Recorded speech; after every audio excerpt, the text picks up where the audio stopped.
दोस्तों, एक मर्तबा हज़रत अली रजी अल्लाह ताला अन्हो फजर की नमाज़ पढ़कर अपने घर में दाखिल हुए। घर का अजीबोगरीब मंजर देखकर आप हैरान हो गए, क्योंकि हज़रत फ़ातिमा रो रही है और चक्की पीसती जा रही है। यह देखकर हज़रत अली घबरा गए और पूछने लगे, ए फ़ातिमा, आज ये क्या मामला है? सुबह सुबह फजर के वक्त में आज तुझे ये क्या हो गया है? तो हज़रत फ़ातिमा ने कोई जवाब नहीं दिया। हज़रत अली जैसे जैसे सवाल पूछते जाते हैं, हज़रत फ़ातिमा का रोना बढ़ता जाता है। आखिर में हज़रत अली कहते हैं, ए फ़ातिमा, तुझे खुदा का वास्ता है, तू मुझे बता क्या हुआ है, तू क्यों रो रही है?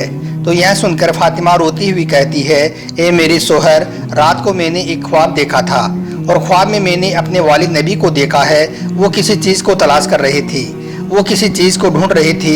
यह देखकर मैंने अपने वालिद से पूछा, ए मेरे अब्बा जान, आप किसको ढूंढ रहे हो? तो मेरे वालिद नबी ने फरमाया, ए फ़ातिमा, मैं तुझे ही तलाश कर रहा हूँ। हज़रत फ़ातिमा यह ख्वाब अपने सोहर हज़रत अली को बताती है और फिर कहती है, ए अली, आज मेरा आखिरी दिन है। मेरे वालिद ने मुझको बता दिया है कि मैं आज अपने खुदा की प्यारी होने वाली हूँ। ये मेरा आखिरी वक्त है। यह सुनकर हज़रत अली रज़ी अल्लाह ताला अन्हो भी रोने लगती हैं और कहते हैं, ए फ़ातिमा, अभी तुम्हारे वालिद रसूलुल्लाह सल्लल्लाहु अलैहि वसल्लम की वफ़ात को 6 महीने भी नहीं गुजरे हैं। अभी हमारे सीनों में उनका गम भी नहीं मिटा है कि अब तुम्हारी वफ़ात हो जाएगी, तो फिर हम इस गम को किस तरह से बर्दाश्त कर पाएंगे? तो फ़ातिमा कहती है, ए अली, जिस तरह से मेरे अब्बू की वफ़ात पर आपने सब्र किया था, वैसे ही मेरी वफ़ात पर भी सब्र कर लेना। उसके बाद हज़रत फ़ातिमा की तबीयत और बिगड़ने लगती है। उनको तेज़ बुखार चढ़ने लगता है, मगर इस हालत में भी फ़ातिमा चक्की पीस रही है। हज़रत अली फ़ातिमा का हाथ पकड़ लेते हैं और कहते हैं कि अब बस करो, आज तुम्हारा आखिरी दिन है, अब तुम ये काम करना बंद कर दो। इस पर फ़ातिमा रोकर कहने लगती है, ए अली, मुझे आपका भी हक अदा करना है और मेरे नन्हे बच्चों का भी हक अदा करना है। मैं चाहती हूँ कि मैं दुनिया से जाने से पहले पहले सब काम करके जाऊँ, ताकि तुम्हें किसी और के आगे हाथ ना फैलाना पड़े। इतने में नन्हे हसन और हुसैन भी घर में दाखिल हो जाते हैं। देखते हैं कि माँ और अब्बू दोनों रो रहे हैं, तो यह देखकर वो भी रोने लगते हैं। हज़रत फ़ातिमा अपने बच्चों को सीने से लगा लेती है। नन्हे हसन और हुसैन पूछती हैं कि आप क्यों रो रहे हो, मगर कोई जवाब नहीं मिलता है। इतने में हज़रत फ़ातिमा का बुखार और तेज़ हो जाता है। शाम का वक्त हो जाता है। हज़रत फ़ातिमा को अब यकीन हो जाता है कि अब उसका इंतकाल होने वाला है, अब उसका आखिरी वक्त करीब आ चुका है। यह देखकर फ़ातिमा अपने सोहर हज़रत अली को अपने पास में बिठाती है और कहने लगती है कि ए मेरे सोहर, अब मैं जाने वाली हूँ, मगर मैं आपको 3 बातें बताती हूँ, आप मेरी इन 3 बातों का पूरा ज़रूर करना। हज़रत फ़ातिमा कहती है, ए मेरे सोहर, जब से मैं आपके निकाह में आई हूँ, आपको मेरी वजह से ना जाने कितनी तकलीफ़ें उठानी पड़ी हैं। हो सकता है कि मैंने आपका हक अदा ना किया हो। खुदा के वास्ते मेरे मरने से पहले पहले आप मुझको माफ़ कर दो, ताकि मुझे मेरे अब्बा हुजूर सल्लल्लाहु अलैहि वसल्लम के सामने जलील ना होना पड़े।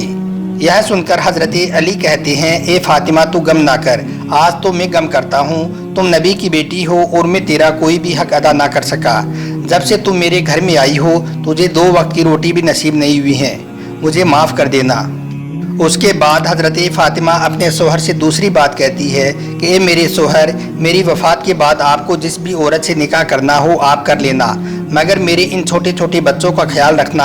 अभी ये बहुत छोटे हैं, इन्हें अच्छे और बुरे का कुछ पता नहीं है। जब ये बालिग हो जाएं तो इन्हें अल्लाह के हवाले कर देना, और जब मेरा इंतकाल हो जाए तो मुझ पर चीख पुकार करके यानी कि चिल्लाकर मातम भी मत करना, और मेरे लगते जिगर हसन और हुसैन को कभी तकलीफ़ भी मत देना। उसके बाद हज़रत फ़ातिमा अपने सोहर से तीसरी बात कहती है, ए मेरे सोहर, जब मेरा इंतकाल हो जाए तो मेरा जनाजा रात की तारीकी में उठाना और मेरे जनाजे में किसी और को ना बुलाना। मेरे जनाजे में सिर्फ आप होंगे और मेरे ये 2 बच्चे होंगे। यह सुनकर हज़रत अली पूछते हैं, ए फ़ातिमा, इसकी क्या वजह है? तो हज़रत फ़ातिमा कहती है, ए अली, मेरे अब्बा जान रसूलुल्लाह सल्लल्लाहु अलैहि वसल्लम ने मुझसे कहा था कि बेटी पर्दे में रहना। मैंने मेरे अब्बा के इस वादे को पूरा कर दिया है।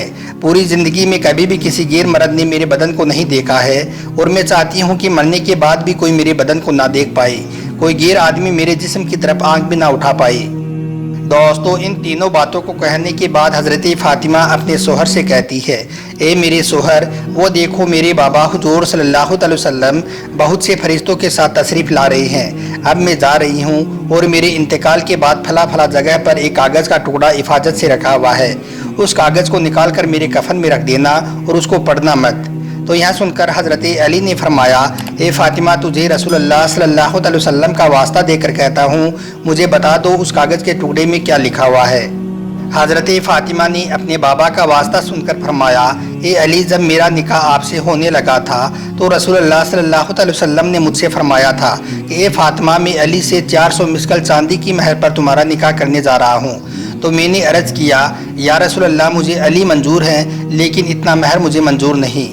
इतने में हज़रत जिब्राइल अलैहिस्सलाम हाजिर हुए और अर्ज़ करने लगे, या रसूलल्लाह, खुदा फरमाता है कि मैं जन्नत और उसकी नेमतों को फ़ातिमा का महर मुकर्रर कर देता हूँ। फिर मेरे अब्बा जान ने इसकी खबर मुझको दी, मैं फिर भी राजी ना हुई। फिर मेरे अब्बा ने फरमाया, ए फ़ातिमा, फिर तुम खुद ही बताओ कि तुम्हारा महर क्या हो। तो मैंने अर्ज़ किया, या रसूलल्लाह, आप हर वक्त अपनी उम्मत के गम में रहती हो, मैं चाहती हूँ कि आपकी गुनाहगार उम्मत की बख्शिश ही मेरा महर हो। तो यहाँ सुनकर हज़रत जिब्राइल अलैहिस्सलाम फिर वापस गई और ये कागज़ का टुकड़ा लेकर आई, जिसमें ये लिखा हुआ है कि मैंने उम्मत मोहम्मद सल्लल्लाहु अलैहि वसल्लम की सफ़ात फ़ातिमा का महर मुकर्रर कर दिया। दोस्तों, ये बातें कहने के बाद हज़रत फ़ातिमा अपने शोहर को एक अजीबोगरीब बात कहती है और उसके बाद हमेशा हमेशा के लिए खुदा की प्यारी हो जाती है। हज़रत फ़ातिमा आखिरी बात कहती है कि ए अली, आज मैंने रोज़ा रखा है, क्योंकि मेरे अब्बा जान रसूलुल्लाह सल्लल्लाहु अलैहि वसल्लम ने मुझसे ख्वाब में कहा था, ए फ़ातिमा, सेहरी अली के घर में करना और इफ्तारी इंशाअल्लाह मेरे दस्तरखान पर करना। उसके बाद हज़रत फ़ातिमा अल्लाह की प्यारी हो जाती है। फिर हज़रत फ़ातिमा को गुस्ल दिया जाता है और कफन पहना दिया जाता है। फिर हज़रत फ़ातिमा का जनाजा घर से उठने लगता है। एक पाए को हज़रत अली अपने कंधों पर रख लेते हैं, तो दूसरे पाए को बड़े बेटे हसन अपने कंधों पर रख लेते हैं और तीसरे पाए को नन्हे हुसैन अपने कंधों पर रख लेते हैं, मगर चौथे पाए को अपने कंधों पर रखने वाला कोई मौजूद नहीं है। इतने में अचानक सामने से एक सहाबी रज़ियल्लाहु ताला अन्हु चले आ रहे हैं, जिनका नाम हज़रत अबू ज़र गफ़ारी रज़ियल्लाहु ताला अन्हु है। वो कहते हैं कि मुझको खुदा ने भेजा है, अल्लाह ने मुझसे कहा है कि आज मेरे रसूल सल्लल्लाहु अलैहि वसल्लम की बेटी का इंतकाल हो गया है, तुम जाकर उसको कंधा दे आओ, इसलिए मैं चला आया हूँ। उसके बाद चौथे पाए को हज़रत अबू ज़र गफ़ारी रज़ियल्लाहु ताला अन्हु अपने कंधों पर रख लेते हैं और हज़रत फ़ातिमा का जनाजा घर से रवाना हो जाता है। उसके बाद हज़रत फ़ातिमा को कब्र में उतारने की तैयारी होती है। नन्हे हसन और हुसैन बेचैन हो जाते हैं, जैसे कोई मछली बिन पानी की तड़पती है, वैसे नन्हे हसन और हुसैन तड़पने लगते हैं। हज़रत अली की आंखों में आंसू जारी हैं। फिर हज़रत अबू ज़र गफ़ारी रज़ियल्लाहु ताला अन्हु कब्र से कहते हैं, ए कब्र, तुझे मालूम है हम जिसका जनाजा तेरे अंदर रख रही हैं, यह जनाजा किसका है? यह जनाजा उसका है जिसको अल्लाह के प्यारे नबी हुजूर सल्लल्लाहु अलैहि वसल्लम की प्यारी बेटी हज़रत फ़ातिमा कहा जाता है। यह जनाजा उसका है जिसको हज़रत अली की बीवी कहा जाता है। यह जनाजा उसका है जिसको हसन और हुसैन की माँ कहा जाता है।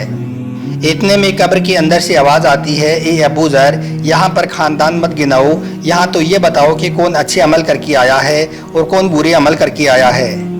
दोस्तों, हम आपको बता दें कि कब्र से ये जुमला हज़रत फ़ातिमा के लिए नहीं निकला था, क्योंकि हज़रत फ़ातिमा तो बख्शी बख्शाई अल्लाह की नेक बंदी थी।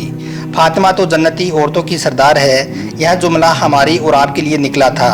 इस जुमले का मतलब ये है कि जब जनाजा कब्र के अंदर आ गया तो उसके बाद ये मत बताओ कि इसके पास बंगला था या गाड़ी थी, यह विधायक था या मंत्री था। उसके बाद ये मत बताओ कि यह कौन से ख़ानदान से था।